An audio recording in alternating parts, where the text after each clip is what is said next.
I'm Rachel, Park Manager with Nova Parks. Wanted to say Happy Earth Day. I don't know if you realize, but this year, 2020, is the 50th anniversary of Earth Day, and we wanted to bring you 5 great ways that you can celebrate at home. Happy Earth Day, everyone. It's Matt, the Nova Parks roving naturalist, here at Fisherman's Point, which is at Pohick Bay Regional Park in Lorton, Virginia. And as a part of our theme this year for Earth Day at Home, I'm going to talk to you a little bit about how we can reduce pollution and the impact that we have from our homes on our local waterways. And at Pohick Bay, we're on Pohick Creek, which is a tributary of the Potomac River, a major tributary of the Chesapeake Bay. So we are in the Chesapeake Bay watershed. Just a brief recap on what a watershed is. It's the area of land that drains to a specific body of water. So it can be as little as your neighborhood creek watershed or as large as the Chesapeake Bay watershed.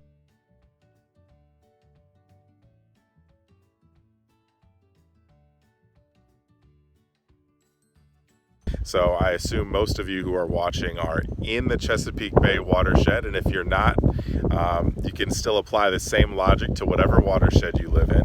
So let's go ahead and listen to some things that we can do at home to reduce our effect on our waterways.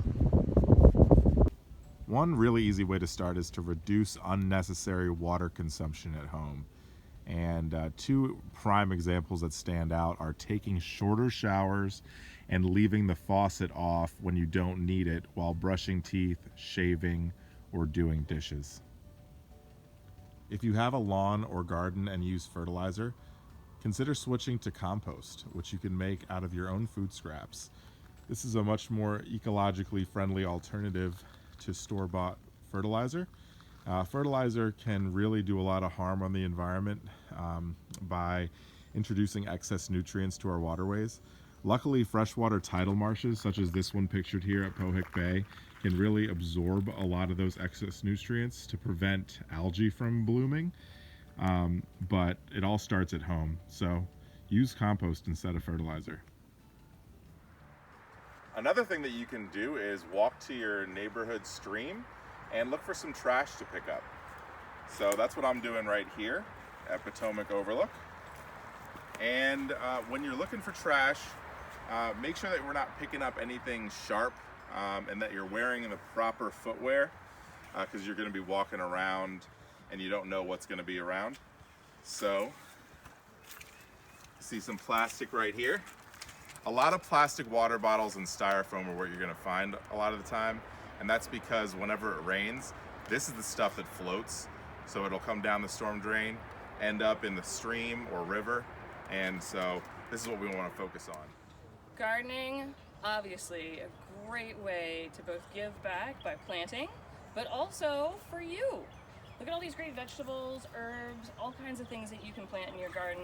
Lettuces, blueberries. We've got different herbs and spices that you might want to use in your food.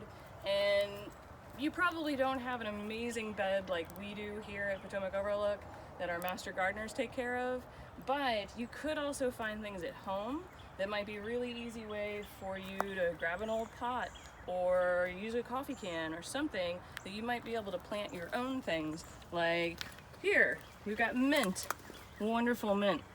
Highly recommend though, you gotta put it in a pot. Do not put this in the ground. It will take over your entire garden.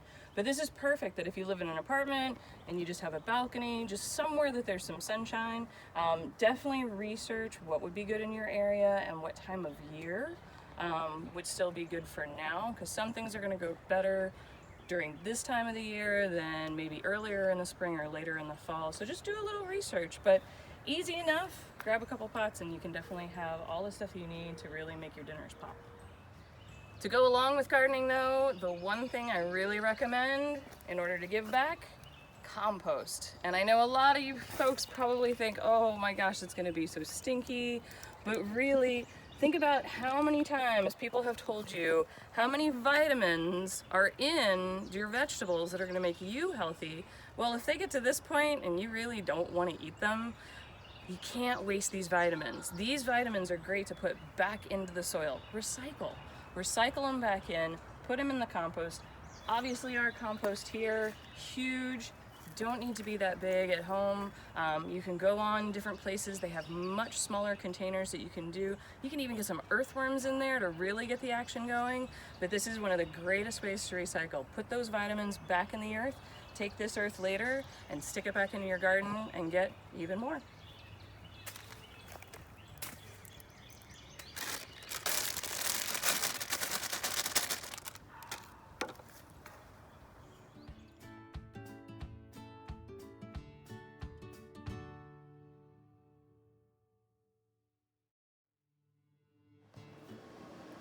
So of course, one great way that we can make sure to do our part is to recycle. But it's starting to get very confusing these days. All these different stories about what we can and can't recycle. Here's some advice. The best thing to do right now is check in with your county. You can research this online very easily. For example, some counties are moving towards not doing glass at all. Other counties might say they don't want plastic bags anymore, and if they do find a plastic bag in something, they might just throw the whole thing in the trash instead, and all your hard work of sorting is now in the trash. Most counties always want to prefer be clean. Clean everything out first, so no food waste or anything in. But double check too. Sometimes you might see our lovely recycle symbol on something, but it's on a piece of something that styrofoam doesn't recycle here in Arlington County. So just double check. Best thing that you can do at home right now, go do your research, then make your own sign. Make a sign for your house. Just to remind everybody in your family what it is that you can and can't recycle. And then that way, you'll always make sure that every time you throw this into the trash or into your recycling bin, that it's actually going to make its way to the recycling. Other great ideas, start to find other ways that you can reduce your plastic intake, find things that you can reuse, and then always try to find maybe another purpose for something. Some flowers will look good in this.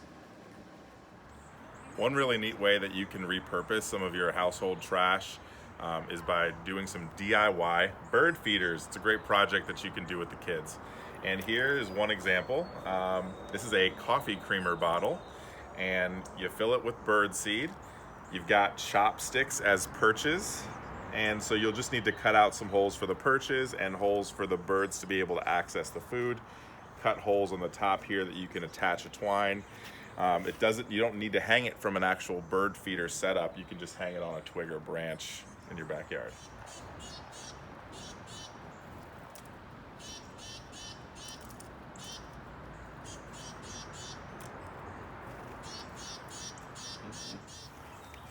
Here, you got a block of wood and a nail.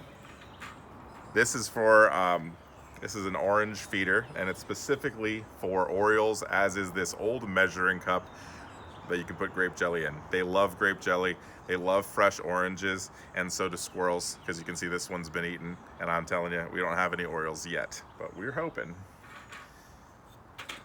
If you're really feeling creative, you can be like Rachel and make yourself a bird feeder monster. This is made out of an almond milk container, and you can see they'll perch on the tongue and they can access the bird food inside. Pretty neat.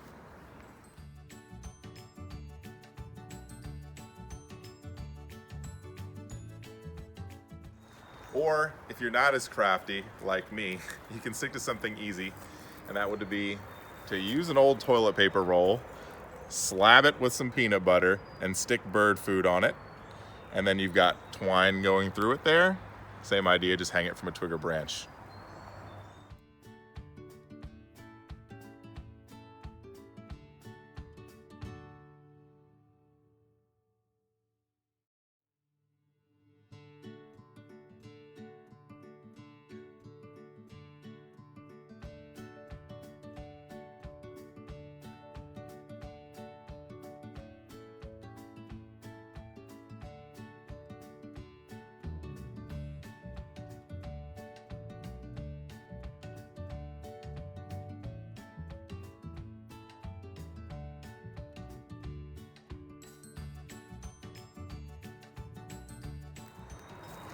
Last but not least, we have our little orange cup. So take out the fruit inside, eat it obviously, fill this with bird seed, and they'll go nuts. No pun intended.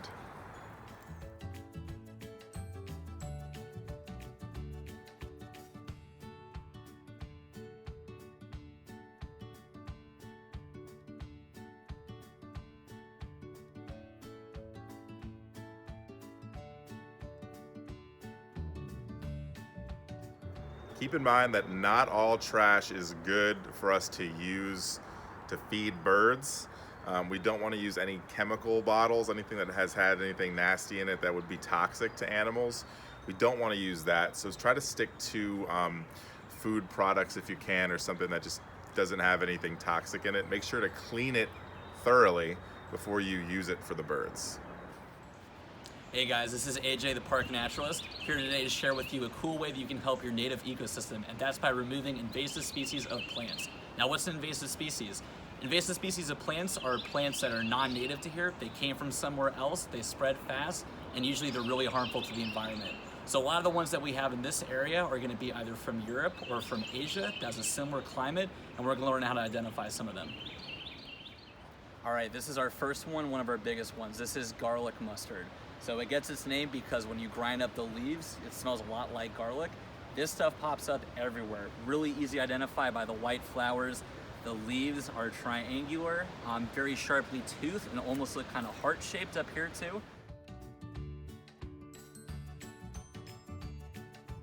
But this stuff grows everywhere. It is self-fertile, which means it self-pollinates, it cross-pollinates. It can have thousands of seeds each year that spread everywhere. And this stuff actually releases chemicals in the soil that make it harder for other plants to grow back.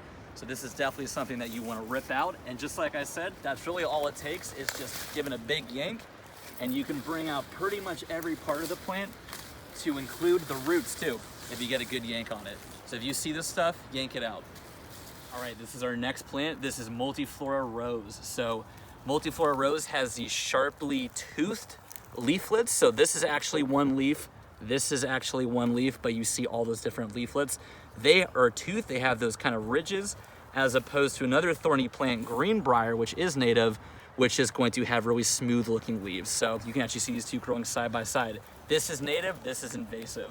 Multiflora rose will grow in these big thickets on the forest floor that will prevent animals from getting in. It'll kind of shade out and outcompete other plants too. Very thorny, just like all other roses are too. This plant was brought in as an ornamental plant to this country just because it was planted to look nice, but now it is growing everywhere. It can produce 1 million seeds per year, and those seeds can remain viable in the soil for 20 years. So when you're treating this plant, the best thing to do is to snip the growth, spray with herbicide, and then make sure you do that over and over again. Otherwise, this stuff is just gonna keep on coming back.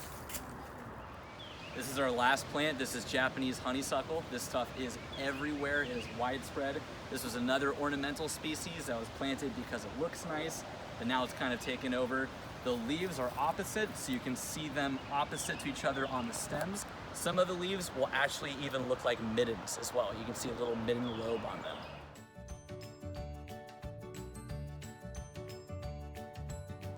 Now this plant, because it grows so fast and grows everywhere, you gotta mow it, you gotta cut it. Herbicides are important too. But oftentimes the best way to get rid of it is to grab one of these and take it out by the roots.